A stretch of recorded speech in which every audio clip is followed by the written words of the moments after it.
Thank you very much for attending and good morning. We are going to do lesson 6 today, which is a lesson on academic writing.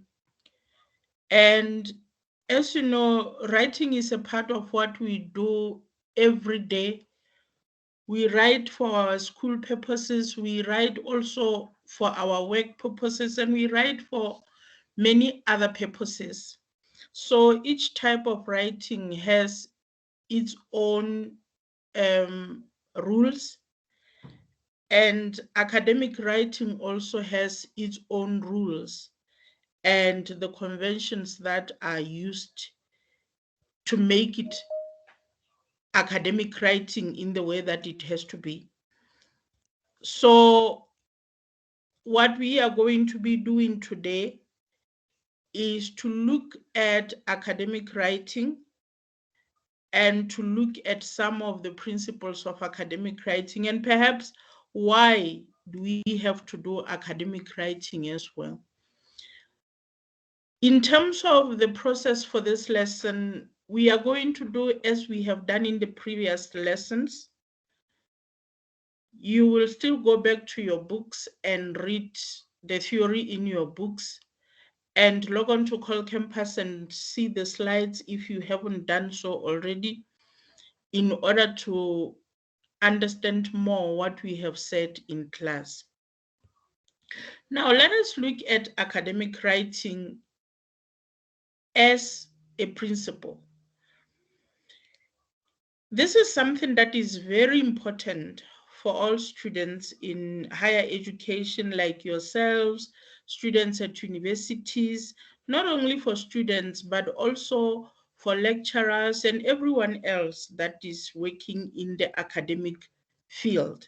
Academic writing is very important because that is the mode of communication that is used in all those spheres. There's different forms of academic writing that are out there because we do a lot of things in academia. So there's different types of academic writing that you will find. One of them is the essays. That is the essays that you do for your assignments and your tests and also for your other purposes, where you will be told that write an essay about this. I'm sure you have encountered essays before. There's also research papers. So what you do is that you are asked to write a paper about, say, for example, go and write a paper about protests in South Africa. So you are going to write this paper based on a little bit of research that you have done. You go and read, you go and ask people questions sometimes as part of your research, and you write that research paper. That is an academic piece of writing. Sometimes you write academic journals, again, like research papers. They are mostly based on research. So you do research, you compile notes, and then you write the journal article. And then there are dissertations as well. These are bigger components of writing that they sometimes they are called projects, because then you will spend some time working on it so that you can write a dissertation based on your research, based on the literature that you have read, based on every other material that you would have compiled. Now, what is the purpose of an academic writing, more especially of writing essays? Now, when you are writing an essay, it's like when you are talking to a person. You need to first of all understand the purpose of why you are doing it. If you don't know the purpose of why you are communicating to somebody, or you're talking to somebody, or you are sharing information, you will not know what kind of information to include. So even when we are speaking, we just don't speak without a purpose. You speak because there's a particular purpose that you have in saying this thing. So in the same way, in your writing of essays, you need to understand the point of your writing. That is, why am I writing this? And it should not just be, I'm writing this because the question says I should write it. It should be, why exactly am I writing it? Do I want to inform people? Do I want to educate people? Do I want to make people aware? What is the point of writing this essay?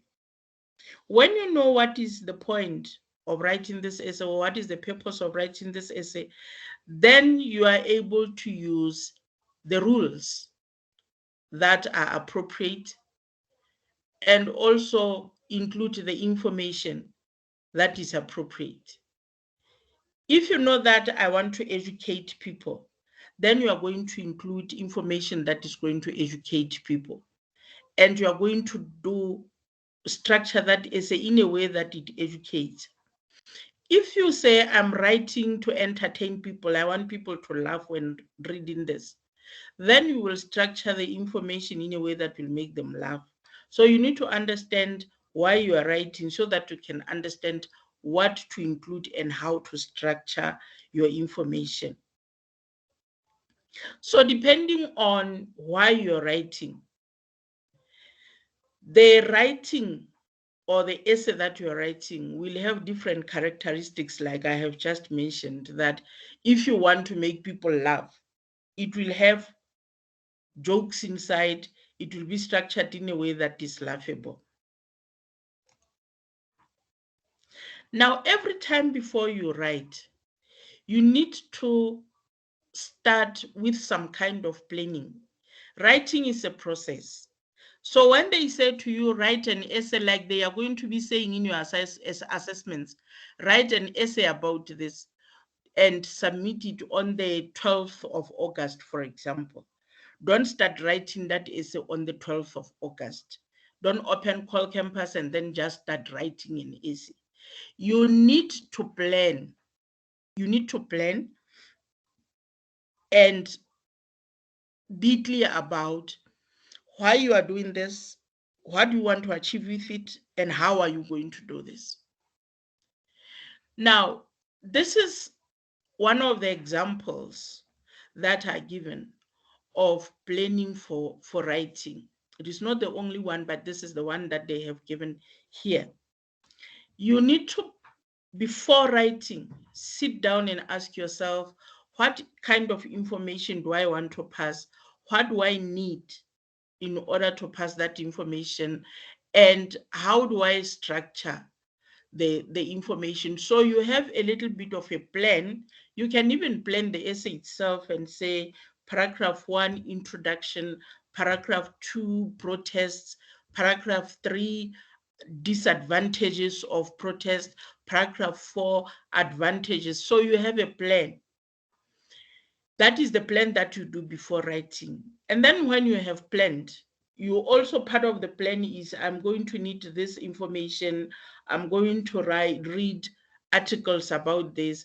I'm going to read online news stories about this. That is part of your plan.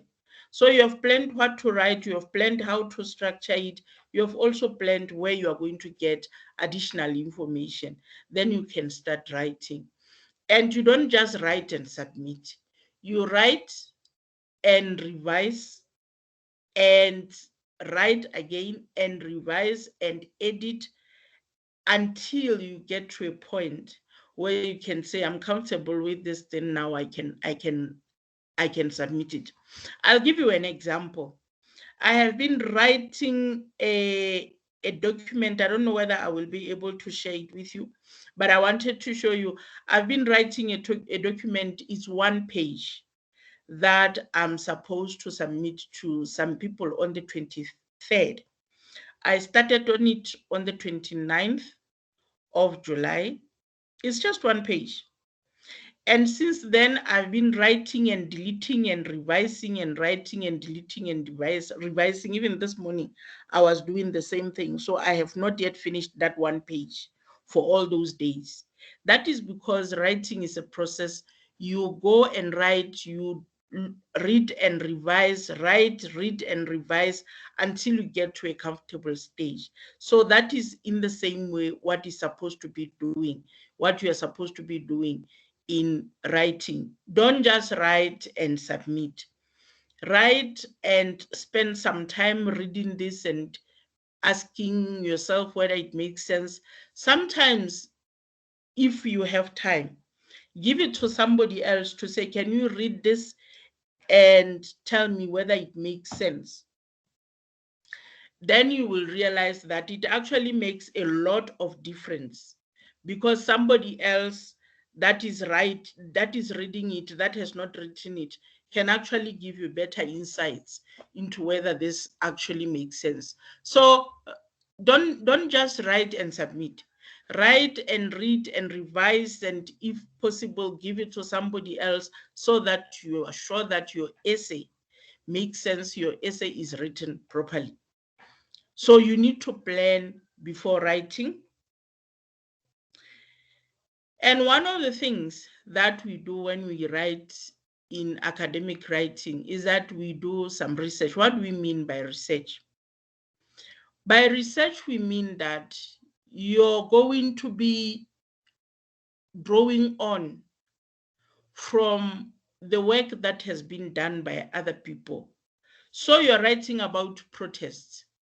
You are going to find out whether some people have written about protests, and if, for example, you are writing about the disadvantages of protests, you are going to be looking at whether some people have written about those disadvantages, and you reference what those people have said. You are going to be looking at sometimes newspaper articles that have been written about protests and their disadvantages, and you are going to quote that. Say, for example, one of the disadvantages is that the protests uh, do not build our economy. They crash down our economy. So you're going to say one of the disadvantages of protests is that they crash down our economy. That is what you're saying. This was also noted by Mabuza 2021 when he was looking at protests in Mozambique that crashed the economy. So you see, you have written what you want to say, but you're also quoting someone else. And you can even explain more and say, a news article written by ENCA on the this and this and this, they showed that after the protests, this is how the economy had declined. So you see, you're building your work around what other people are saying, and that is research. Sometimes the research also involved actually going to interview people, asking the Minister of Finance, how much did our economy crash? Asking the people that are working in the treasury, the people that are working in the business world, the people that are working anywhere else, to say, how did this affect your businesses? And then you can say, an interview with one of the people that have businesses in town shows that these people's businesses were affected. So you have built your work and your opinion around what other people are saying, and that is research. When you do this research, what is important is that you need to show us that these are other people's opinions and they are not your opinions. So we say you reference, that means you refer to these people. You say, according to Mabuza 2021, that means you are referring to these people. An article written by ENCA, that is you saying, this is not me, although I agree with it, but this particular information I got from the ENCA. So that is research. It's very useful. It informs you, it helps you to explain things, it helps you to clarify things, and most importantly, it helps to show that this is not just your opinion, but the opinion of other people as well. So when you're writing your academic essays and your academic papers and your academic everything that you write, you will have to do a little bit of research to find out what other people are saying, so that you can put into what you're writing. Now, I have been talking for some time now. Let me just check with you, is everything that I'm saying clear? Yes, ma'am. Okay. Tebogo, is everything clear?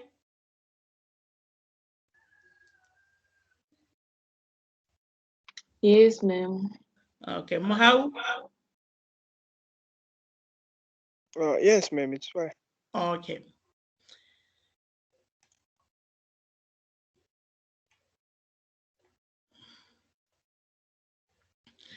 Now let us look at the structure of this thing that we call an essay. Now, when you are writing in the form of sentences. And I don't know whether you can see my screen. Can you see my screen? No, ma'am. Okay, let me try. No, we cannot. Let me try and share it again.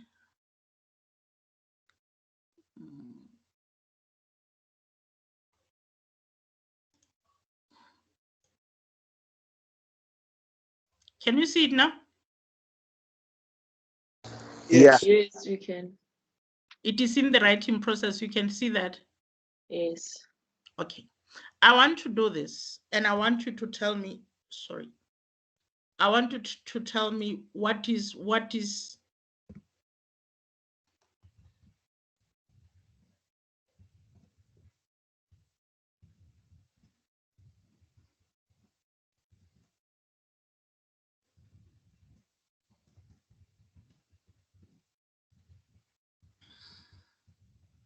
Can you see what I have just written now?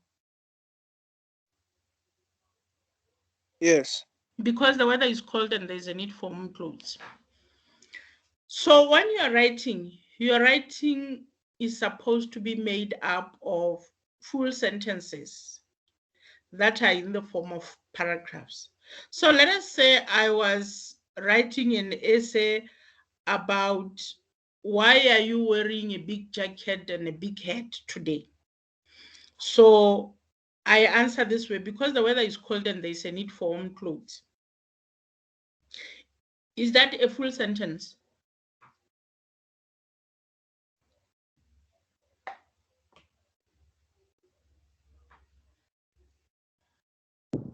I suppose it is, ma'am. I think so. I believe. Mm-hmm.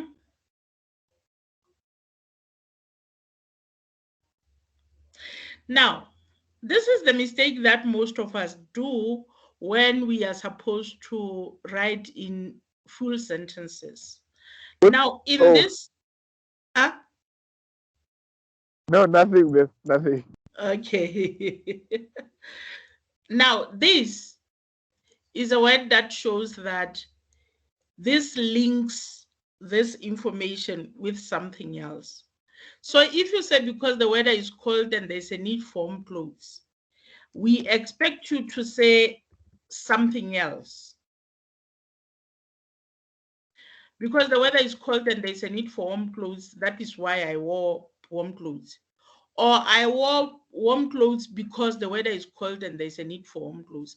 So once you do this, you are saying you are linking two pieces of information. And this, in this case, there's only one piece of information. So there's no need to have used because. So if you remove this because and say the weather is cold and there's a need for warm clothes, then that is a complete sentence. If it has because, then you are supposed to, I'm looking at the weather is cold and there's a need for warm clothes. That's one piece of information. What was he linking it with? So with your writing, you are supposed to ensure that you have used full sentences, and those full sentences are made are forming paragraphs. You are also supposed to use the proper language. Make sure that you have enough vocabulary and you have enough phrases associated with what you want to write. Many people, and I'm one of them, when I ran out of vocabulary, I would use things like, give me that thing, or things like these. Now, that word thing doesn't really refer to anything, and it refers to everything. So make sure that you know how to construct full sentences. Make sure that you know how to form paragraphs. Make sure that you have the right language and the right vocabulary to use before you start writing. Now, when you have all those, you also need to have knowledge of what is the structure of what you are writing. How is it supposed to look like? So this means, how do the paragraphs link to each other? How do the different sentences link to each other? What are the parts that are supposed to be there? If you look at your page 84, it will give you all that information. But what is important with an essay and with any piece of writing is that it's supposed to have an introduction, it's supposed to have a body, it's supposed to have a conclusion. Now, the structure of the introduction and the structure of the body and the structure of the conclusion will differ depending on what kind of essay you are writing. For example, if you are writing a news article, the introduction will be different from the academic essay. If you are writing a research report, the introduction will be a bit different. There may be differences, but at the end of the day, most of the pieces of writing will have those three parts. They will have the introduction, the body, and the conclusion. So it is important for you to know how you are supposed to organize what you are writing. If it's supposed to have an introduction, what has to be contained in the introduction? If it's supposed to have a body, what has to be contained in the body? And if it has a conclusion, what is supposed to be contained in the conclusion?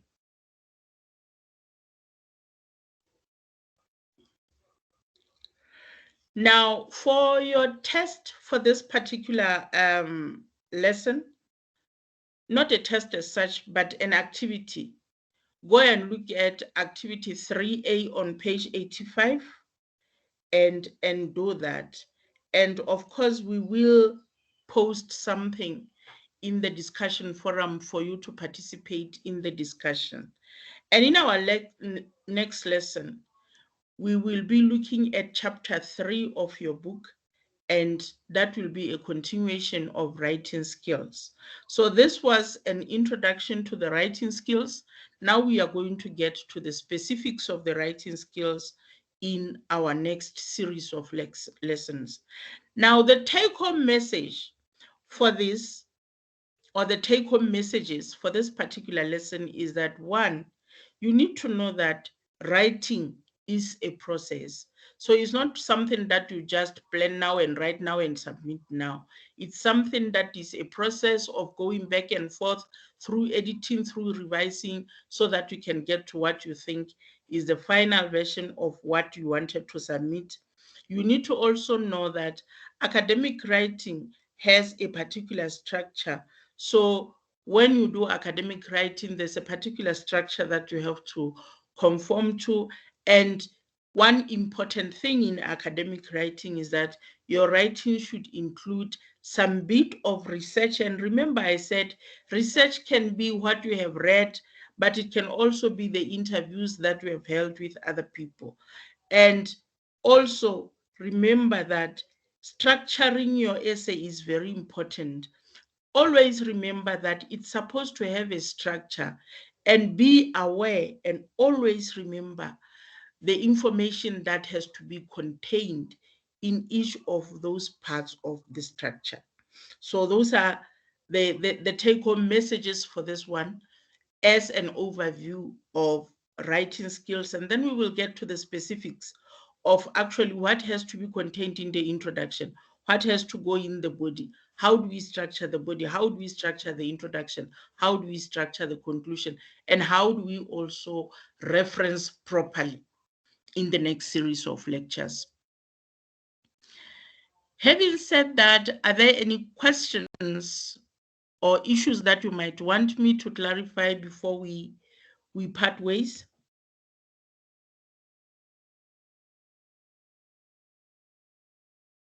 No questions, man. No questions. Okay.